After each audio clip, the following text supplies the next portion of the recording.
Hello and welcome. I'm Leigh-Ann Gerrans and you're watching W News, broadcasting live from the Arabiya headquarters. We continue our special coverage as Israel and Iran exchange strikes for the 6th consecutive day.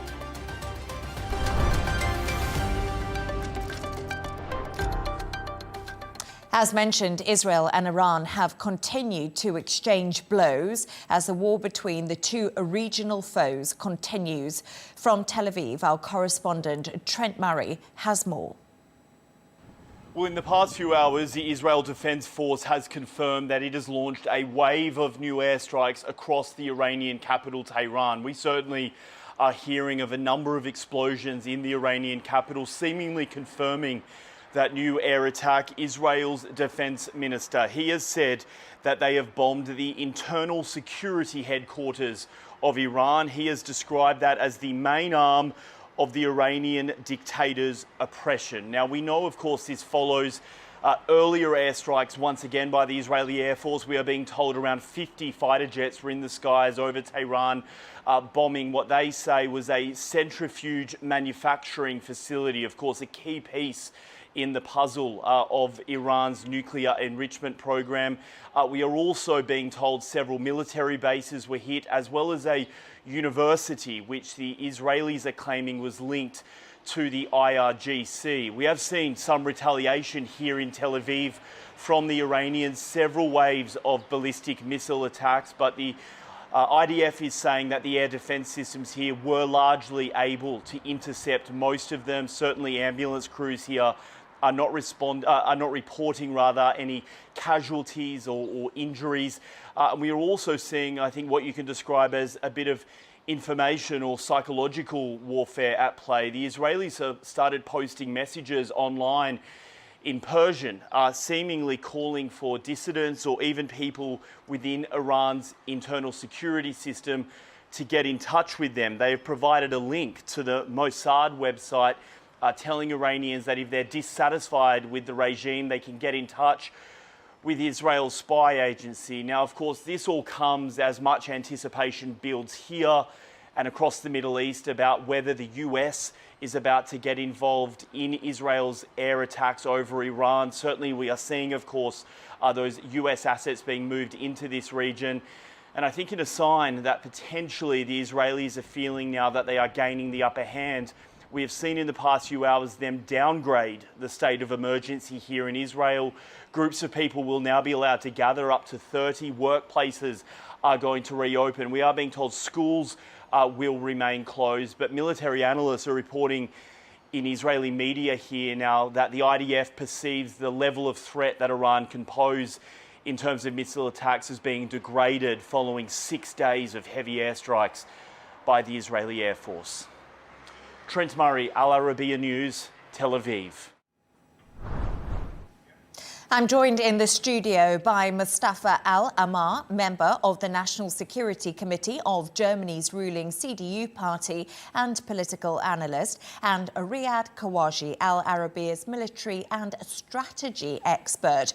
Riyad, let's start with you and President Trump's increasing involvement. Today he has said, I may do, I may not, when asked if the US will join Israeli strikes on Iran. He's keeping us guessing, Riyad, but what is the reality?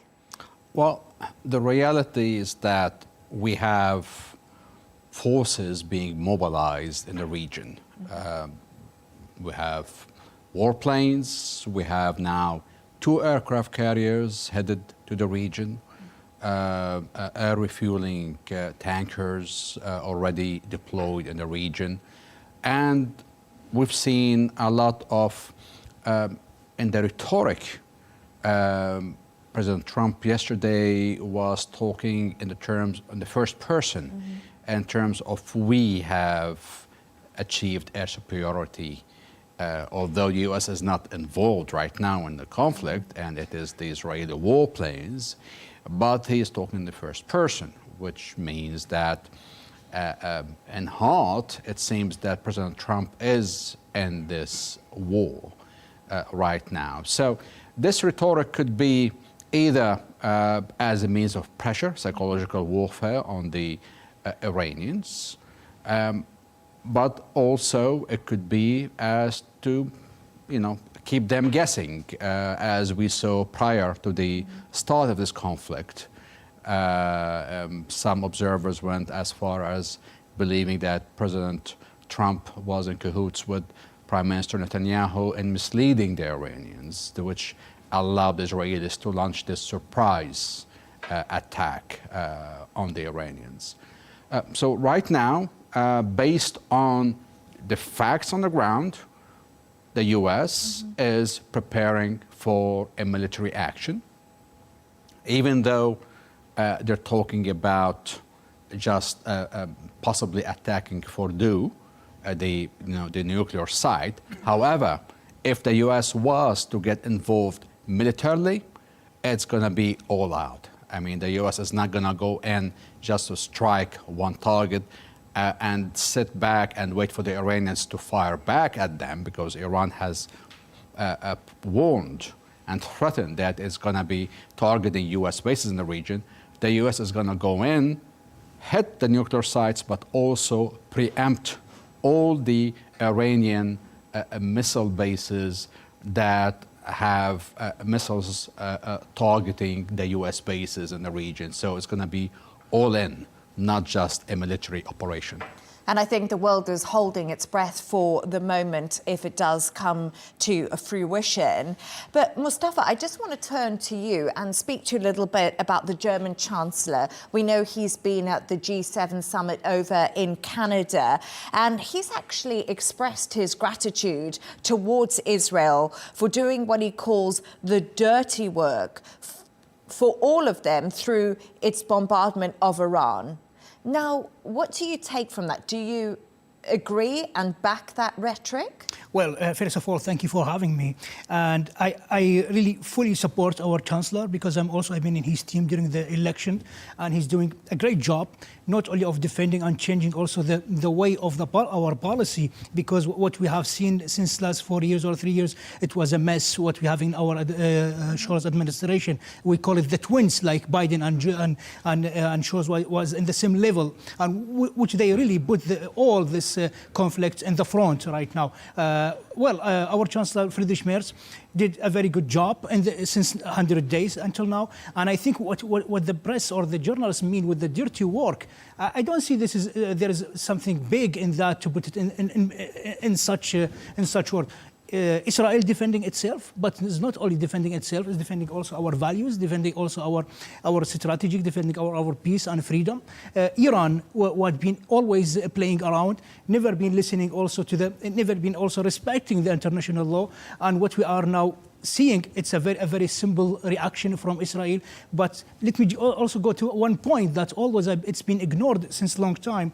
The former Chancellor Angela Merkel said in the Knesset 2008, the security of Israel is a part of our state. So that means it's a part of our security. So that means now it's a test of our value. It's a test about our commitment. Are we able and capable to defend ourselves, to defend our values? Are we able and capable to stand with Israel? Are we able and capable also to defend the region? Today this escalation is not about the routine.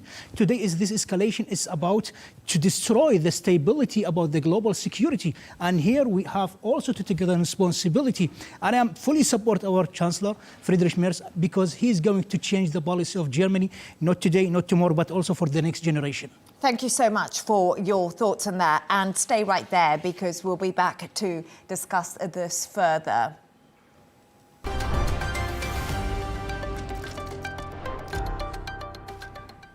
Now, a day after US President Trump urged Iran to back down, the country's supreme leader has addressed the nation, stressing that his country will not surrender. Let's take a listen. The Iranian nation will stand firmly against the war imposed on it, as it has done so far. It will also stand firmly against imposed peace. The Iranian nation will not surrender to anyone aiming to impose anything on it.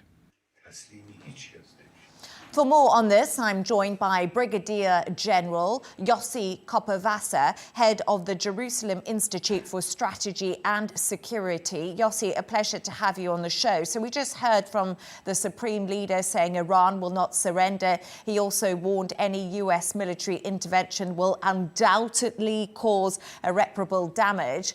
Are the US military bases in the Middle East prepared for an attack from Iran? Well, first of all, thank you for having me. And yes, I believe the Americans are ready for anything that the Iranians can do. The Americans have gathered here a big force that can deal with whatever Iran can do against it. And I think that if the Americans decide to take action, they will be able to withstand whatever comes from the Iranians. The problem is that what Khamenei says is very similar to what Nasrallah used to say when he was still in power and leading Hezbollah during the war between Israel and Hezbollah in 2024. Until the last moment, they stick to these high words and not much behind it. It's obviously that intervention of the Americans is going to change the situation dramatically. And the capability of Iran to stand against an American attack is limited. We saw that even Israel, small Israel, was able to gain a lot of its achievements without the Americans in 6 days. So we just go and figure what's going to happen if the Americans with all their might are going to intervene. Can Israel alone destroy Iran's military sites and nuclear facilities? Only US bunker buster can actually reach Iran's Fordow nuclear site. So is it now a necessity that the US joins Israel in this mission? It is not the necessity. We can handle the Fordow facility by ourselves, but in less effective, and it will require more time. But we can do that. But the American involvement is important from two aspects. Operationally, it's important because they can do it faster and easier with the special bomb that was developed only in order to deal with this facility. This was the reason why they developed the GBU-57. And they can handle the rest of the targets more efficiently than we can do in some cases. But the other aspect is that, as your guest mentioned, we are fighting first and foremost because this is the Iranians pose an existential threat or want to pose an existential threat over Israel. But Iran radicalism and fanaticism is a danger for the stability of the Middle East entirely and for the stability of the world. The Iranians want to have a nuclear weapon, or actually an arsenal of nuclear weapons that would threaten the stability all over the world and would enable them to try and spread their radical ideology all over the Middle East and beyond. So the American intervention is a message that the international community, led by Iran and led by the United States, is determined to stop the attack by the Iranians. So Yossi, Tulsi Gabbard, US Director of National Intelligence, said as recently as March that Iran did not appear to be building a nuclear weapon. So what has changed since March? Why did Israel feel it needed to attack Iran, and now Iran says it has the right to defend itself? What changed since Tulsi Gabbard made those statements? Let me be very brief because there's an alarm here sounding for incoming attack from Iran. But the point is that what happened in between was that the group of scientists that most of them were killed in the opening attack of Israel were starting to work on the weaponization of the uranium, and that simultaneously the Iranians enriched a huge amount of uranium to a very high level of 60%. That allowed them to have, within a very short period of time, the ability to produce military-grade uranium for something like 10 to 15 bombs. That has changed, and that caused us to understand that we need to move. Yossi Kopovasa, former Director General, Israeli Ministry of Strategic Affairs. I do hope that all is well. Thank you so much for joining us. We can let you go. A pleasure to have you on. So, Mustafa and Riyadh, we've still got you here in the studio with us. We obviously just heard from our guests there in Tel Aviv. And Mustafa, there seems to be a lot of conversation about why now? Why did Israel strike Iran now? And Germany's foreign minister has said European countries are open to talks to Iran about a solution around its nuclear program. But right now, at this stage, is that going to achieve anything? Is diplomacy actually still available? Well, you're asking why now? Because what we are seeing now is not the matter of technical anymore. It's the matter now. I think technical is about the decision of the policy decision from the Iran. Iran could have or could be very near or very close to the nuclear weapons. And what we are doing now, or what Israel is doing now, it's alarming all the region right now. They want to give them the sign, to give them the signal. We are here alone. If you lived here alone, we will lose maybe the whole region. And this is what you are doing now, right now. If Israel or America or the Europe, which, well, I wish that Europe could do more, because what we are recognizing right now, or what we are witnessing right now, it's been all because of the weakness of Europe.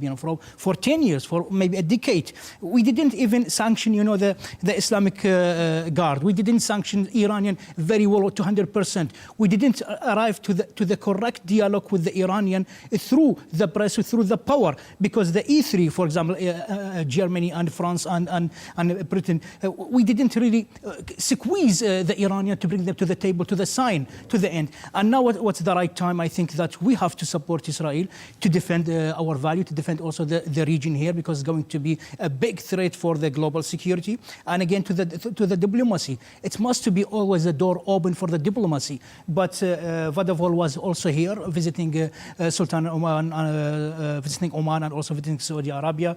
And his message is very well.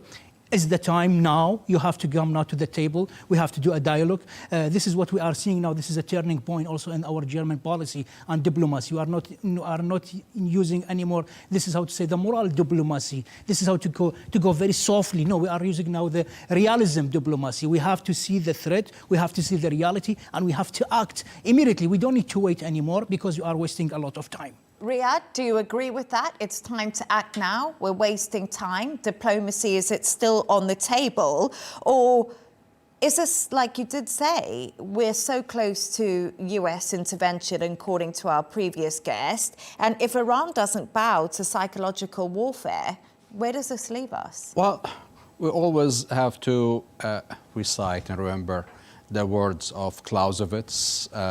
War is politics, but through violence. It's continuation of politics, but through violence. So dialogue is always there, because at the end of the day, you are in this conflict to achieve an end. But does Iran now trust the West enough to have dialogue? Because they were having conversations with the US before the Israeli strikes happened. It is not an issue of the trust or not trust. This is now a matter of a war is on, bombs are falling.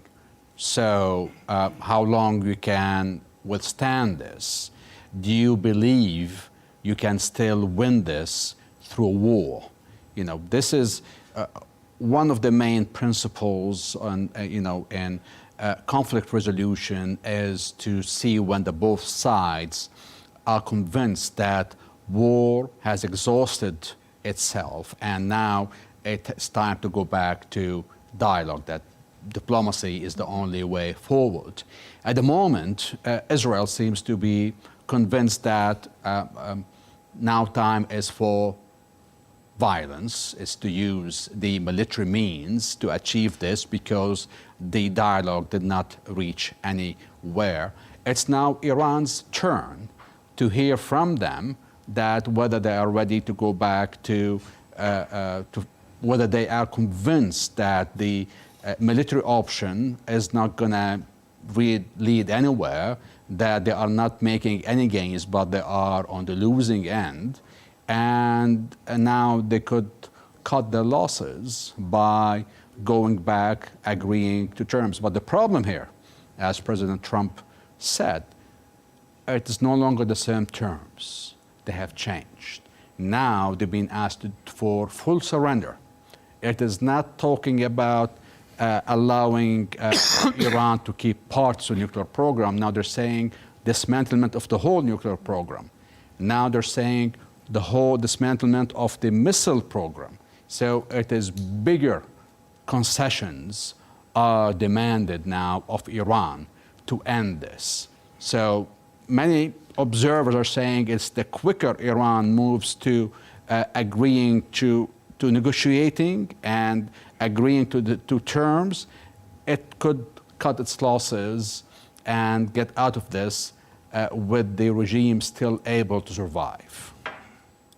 And that is one important point, isn't it? Is the regime actually going to be able to survive this? We saw the Supreme Leader came out today and he was adamant that this was not going to stop, like they were going to defend themselves, and that is something that they're going to do. Well, the regime, if I may, the regime using, for the long time, has been using the propaganda. They're not even using the military of Iran. They're using the arm of Iran, which we are talking about Houthi, we're talking about Hamas, we're talking about a lot of groups from those terrorism group, even in Iraq. So they are trying to use all those arms to mobilize them against Israel. But in the fact, the regime, the Iranian regime, do nothing. Actually, they are just dissipating all the threat, they're dissipating also the hateness and also this ideology.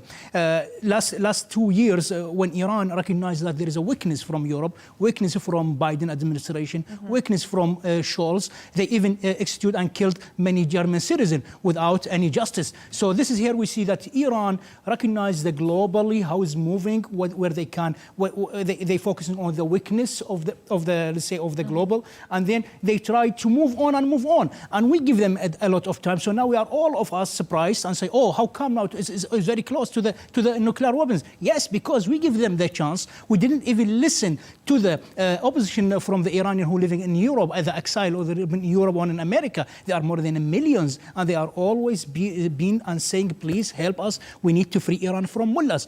Until now, since 40 years, even I've been a victim of the Iran regime in Iraq when I born in Iraq. They bombing our schools. They do a mess all around until now, since more than 40 years. So there is no stability in the world since the end of the 17th. So we need to finish it. And if we miss now the chance to eliminate these mullahs, I don't think then we can get it again anymore. Thank you so much for your thoughts on that. Stay right there because I will be back with you. Ali Bahraini, Iran's ambassador in Geneva, has condemned the Israeli strikes, accusing them of acting against all humanity. Take a listen to what he had to say. We firmly believe that the United States is complicit in what Israel is doing. Israel without the United States is nothing. Remarks made by Donald Trump are completely unwarranted, are very hostile. We cannot ignore them. We are vigilant about what Donald Trump is saying. We will put it in our calculations, in our assessments, and there is a line which, if crossed, there should be a response on our side. For more on this, I'm joined by Norman Rule, a non-resident senior advisor at the Center for Strategic and International Studies and former CIA Middle East official. Norman, pleasure to have you on the show. Israel has continued to attack targets in Tehran today. How much damage has been done to Iran's nuclear and ballistic facilities? Good evening. Israel's air campaign throughout Iran has been extraordinary. The above-ground facilities of Iran's nuclear program have been effectively destroyed. These below-ground facilities that have been damaged from either the concussion of the shells or from the sudden cessation of power, as we've seen with centrifuges at Natanz, has also occurred. It's true that Fordow remains essentially untouched underground and other portions remain untouched, But in essence, Iran right now has a reduced centrifuge capacity, it's ended its capacity to convert uranium into metal for fuel or for a weapon. It's been set back considerably. Iran has also lost officials. Israel has killed those officials. But more broadly, and I think I'd like to note this as well, Israel not only controls the skies of Iran, but it controls the cities and facilities of Iran. At any moment, Israel can choose which city, which bridge, which building it wishes to destroy if Iran does not comply with a desire for diplomacy. So this goes beyond just the destruction of the nuclear program. This is really an extraordinary failure of Iran's air defenses. So, Norman, let's just dig into that a little bit more. You said Israel owns Iran's skies and cities, and there has been Donald Trump on Truth Social saying that the supreme leader, they know exactly where he is. Was that a direct threat? Could we see the supreme leader come under fire, possibly, from the US if they get involved? Well, it's possible. It's theoretically possible. The Supreme Leader is likely in a location which is known to the United States and probably Israel, but it's quite deep and probably protected from Israeli weapons. But if the United States has weaponry capable of destroying the Fordow nuclear facility, to be honest, there is no location in Iran, no facility that U.S. weaponry could not destroy. So the Supreme Leader is vulnerable no matter where he goes in the country, and Iran's military leadership would know this. Iran's Supreme Leader says U.S. military action will be met with irreparable harm and also called Trump's rhetoric absurd. If there is a retaliation from Iran, Norman, how would this look? Well, Iran's Quds Force remains active. It has terrorist personnel around the globe. They could do some activities, but this would not strategically change the conflict. In fact, Iran's capacity even to shut down operations in the Gulf, the Strait of Hormuz, that would certainly impact the world's economy. But again, we're back to the fundamental point. It would not impact the outcome of this conflict. The military balance with Iran has been decided. Iran's military has been overcome. Now, the United States is not seeking to occupy Israel. I mean, Iran, neither Israel nor the United States is sending troops or armored columns into Iran. But effectively, Iran's military has been neutralized, and they know it. They can't stop what Israel is doing. And do you think that US involvement is imminent from the rhetoric that we're getting from Donald Trump? And also, we're speaking to Riyad Kawaji in the studio a little bit earlier, Al Arabiya's military analyst. And obviously, we know that weapons and fighter jets are being moved to the area. There is no question that the likelihood of U.S. military action against Iran is greater than at any time in the history of the Islamic Republic. The nature of the military capacity that the U.S. has brought to the region, to aircraft carriers, B-2 bombers, military aircraft, is the most powerful technological force, military technological force Iran has ever faced. They have no capacity to defend against this, and it would be devastating against Iran. But the president correctly is telling the Iranians openly, this is not something he wants to do. He wants the Iranians to come to the table, to give up the enrichment that is so critical to a nuclear weapons program, and to seek a diplomatic solution. This is an appropriate approach. It's telling them, don't push the world to violence. Give up what has made the world reach this point. Now, how much support is there for the Iranian regime inside the country? Do you think this could possibly lead to a fall of the regime? that would be difficult to measure. There is absolutely no question that millions of Iranians oppose the government. You see this not only in the periodic unrest, which has occurred with great frequency, 2009, but also multiple occasions since 2017. But you see this in the terribly low, embarrassingly low turnout in Iran's presidential elections last year. And that was a historic low turnout in Iran's elections. There was a time when Iran claimed that a strength of the revolution was the high turnout, but they cannot mask their political bankruptcy. Norman Rule, a non-resident senior advisor at the Center for Strategic and International Studies and former CIA Middle East official. A pleasure to have you on the show and your insights. Thank you so much. Thank you.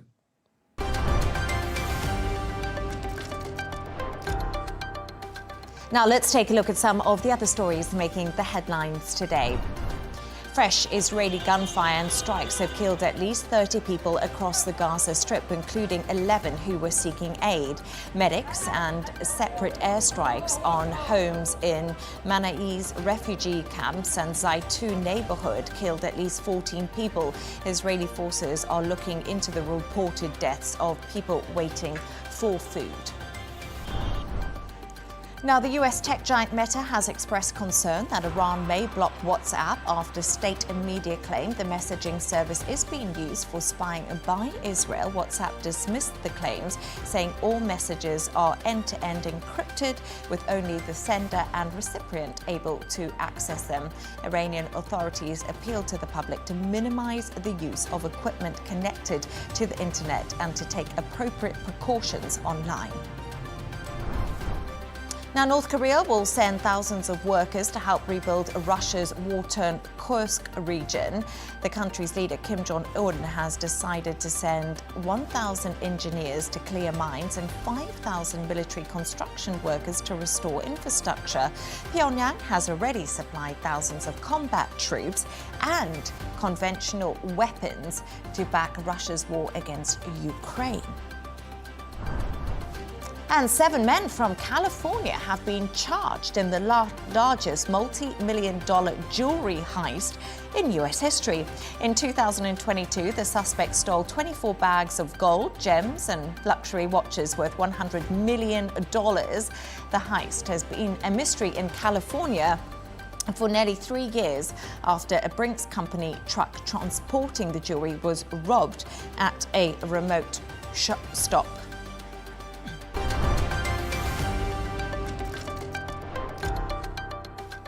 Now, since the conflict began, many have wondered if the US will take military action. On the White House lawn, President Trump was asked about striking Iran's nuclear sites. His response, I may do it, I may not. Let's take a listen. You don't seriously think I'm going to answer that question? Will you strike the Iranian nuclear component? And what time exactly, sir? Sir, would you strike it? Would you please inform us so we can be there and watch? I mean, you don't know that I'm going to even do it. You don't know. I may do it. I may not do it. I mean, nobody knows what I'm going to do. I can tell you this, that Iran's got a lot of trouble, and they want to negotiate. And I said, why didn't you negotiate with me before? All this death and destruction. Why didn't you negotiate? I said to the people, why didn't you negotiate with me 2 weeks ago? Did the Iranians reach out to you? Yes. And what did you say? I said, it's very late. Now, our correspondent Kate Fisher sent us the latest from Washington. Take a listen. Donald Trump doing little to dispel speculation about whether the US will join Israel on striking Iran's nuclear site, saying, nobody knows what I'm going to do to reporters. He did add as well that it is not too late for Iran to negotiate and come back to the table, even as Iran's supreme leader rejected Donald Trump's calls for an unconditional surrender. He also added that Americans should know that any US military intervention will undoubtedly be accompanied by irreparable damage. So the president's next steps still unclear, but they are causing division among his own Republican Party, and that is rare division when it comes to Donald Trump's leadership.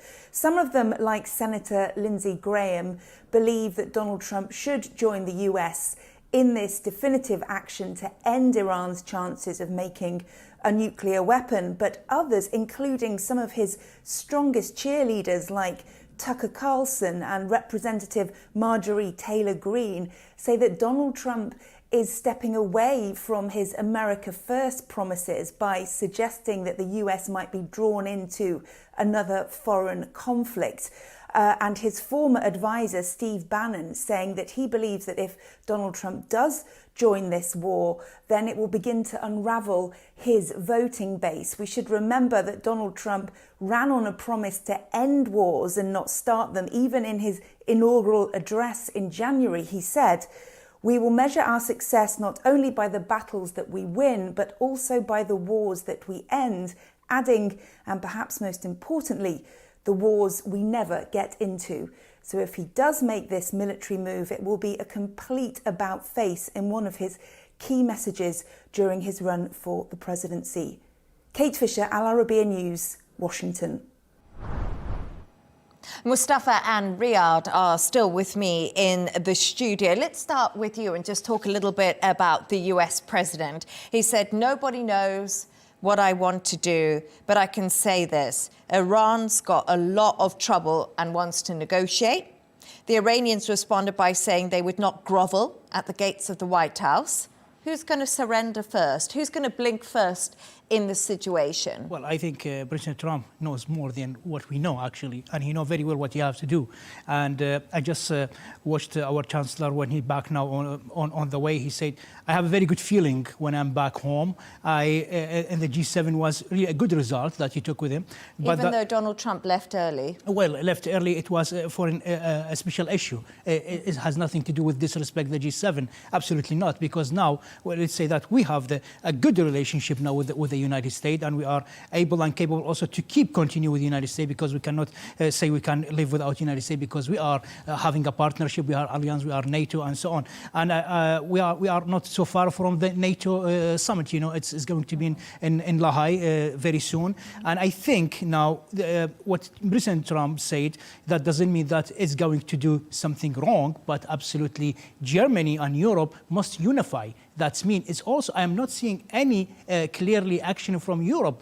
Macron said different things than Germany and so on. So we need a unify here in Europe to see, are we clear, are we staying on the side of Israel or not? And I don't know why they are hiding. It's nothing to be hide. Iran doing a very bad, very bad attack against Israel, against all the global security. So all what you need right now is to have, to identify who we are, what we are going to do, where we are, and is this regime going to stay? What I learned in the back from 2005, 2009, when I used to join as advisor by the U.S. military as a coalition forces, we told before we doing the hogwash for all the soldiers and seniors leader, we say to them, you don't need to negotiate, you don't need to deal with the terrorism. All you have to do to wipe them out of the map.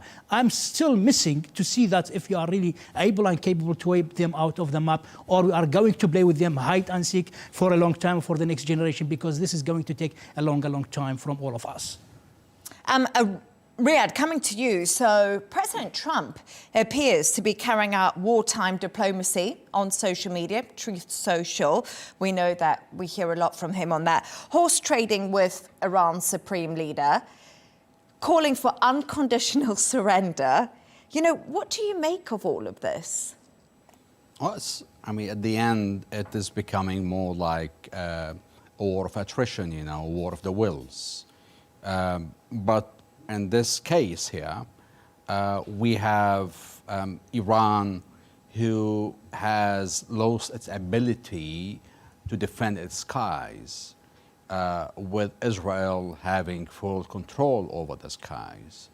Ever since World War II, in all military conflicts, we saw the party that controls the skies, usually the one comes on top. And at the moment, Israel does. Israel has unlimited support and supplies from its allies in the US and Europe. Especially from Germany. While Iran is more or less on its own in this and unable to get any aid because, again, Israel controls the skies. So anything that's going to come in through ports, through airports, the Israelis are watching, and they're going to be, if it is any military assets, they're going to be destroyed, eliminated immediately. So Israel has the upper hand, and if this turns into an attrition, war of attrition, I believe Israel has the ability to survive and last longer, because Iran at the end of the day, its main weapon, the ballistic missiles, the stock is going to run out eventually.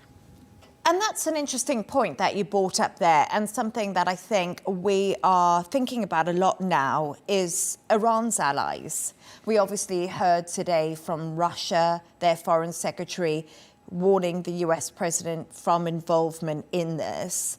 But right now, where are Russia and China when it comes to Iran? Do you think there'll be any involvement on that side? If in this conflict right now, the US is a main player, and I don't think China or Russia would want to be involved in a military conflict where they could find the US on the other end. So I really strongly doubt we will see the Russians or the Chinese entering this military conflict. However, I mean, for them right now, Russia has its war in Ukraine, which is, I think, it is consuming all its energy. While China, I think more or less is benefiting from this situation in a sense that its main competitor, the US, is busy somewhere else away from the Indo-Pacific region. And the trade war that was happening between them too, which is another interesting that we have to bring up. But I wanted to ask you quickly about Europe and about Germany. We're speaking about involvement. Yeah. Could Germany be involved? And could that be something that would happen? Well, they should do that because it's a responsibility. But will they be involved militarily, not just diplomatically? Right now we are really suffering because we have the shortage with the military. You know, we still don't have that capacity enough for our country. But I think if we are gathering together, unify. I said from the beginning, we have to focus on unify. We have to speak as a one voice in Europe. It's not about Germany, it's not about France, but all Europe. If all Europe going together, it's going to be like the population in Canada and America, more than 400 million people. So if we are really want to go and support Israel, we have to speak as a one voice, as a European. It's not about Germany, but Germany taking a lot of responsibility because the world what happened in the past and of the history. And I think it's the time now to test our value and to test our credibility to see if we are really going to help or not. Thank you very much. Let's just take a quick look at the top business news. Oil prices steadied on Wednesday, recovering earlier losses. Markets have been cautious of supply disruptions following the Iran-Israel conflict and a potential of US involvement. Brent crude rose 28 cents to $76.73 a barrel, while WTI crude was up 40 cents at $75.24 a barrel. Now, the price of chocolate in the UK rose last month as the cost of food continues to increase. UK inflation stayed at 3.4% in the year to May, the highest for more than a year. Overall, food prices grew for the third month in a row. Economists have suggested businesses have been forced to hike up prices after a rise in national insurance payments and a higher minimum wage. Turning to the sports news now, and a man who was slapped with a restraining order for stalking British tennis player Emma Raducanu has been caught trying to apply for tickets for this month's Wimbledon Championships. The All England club spotted the man's name and blocked his attempt to enter the ballot. Raducanu was followed to 4 tournaments by the man in question and was removed by Dubai police back in February.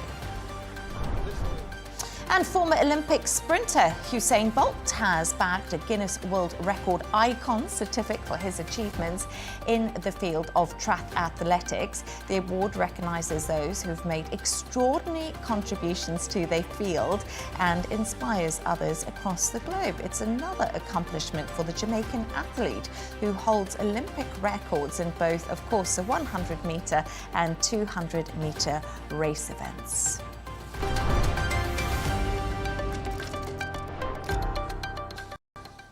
So Mustafa and Riyadh, it's now come to the end of the show. We've really discussed a lot of different angles to the situation between Israel and Iran. So if I could just get both of your kind of final thoughts to wrap up the whole conversation, which might be something difficult. Riyadh, really, my question to you is, we've been talking about this, 6 days we're into this conflict happening, but how long could this conflict continue between Iran and Israel? A lot of the views on this did not expect it to go on, to drag on more than like 3 to 4 weeks. I mean, it's the main reason here. Again, you know, the quick major achievements by the Israelis at the start of this conflict, achieving control of the air, and the limited resources of Iran in dealing with this, and the offensive capabilities of Iran are also limited. So the attrition is more on Iran and less on Israel. Israel, yes, it's receiving missiles every day, but it has a very formidable multi-layered air defense system, which is managing to take out a big number. Like, for example, the Institute for the Study of War said that in the first 5 days of the conflict, about 400 missiles were fired. 39 managed to penetrate the air defense. So that's 10% ratio. Again, while at the same time, Israel carried out 200 airstrikes, taking out 200 targets. So the attrition here is not in Iran's favor at all. And if the U.S. was to enter this conflict, it's going to be a quick way to end this in a very short term, without and limiting the period of this conflict. So it all depends how things will unfold in the next few days and whether the U.S. would manage to stay out of it or to find itself compelled to enter it for whatever reasons.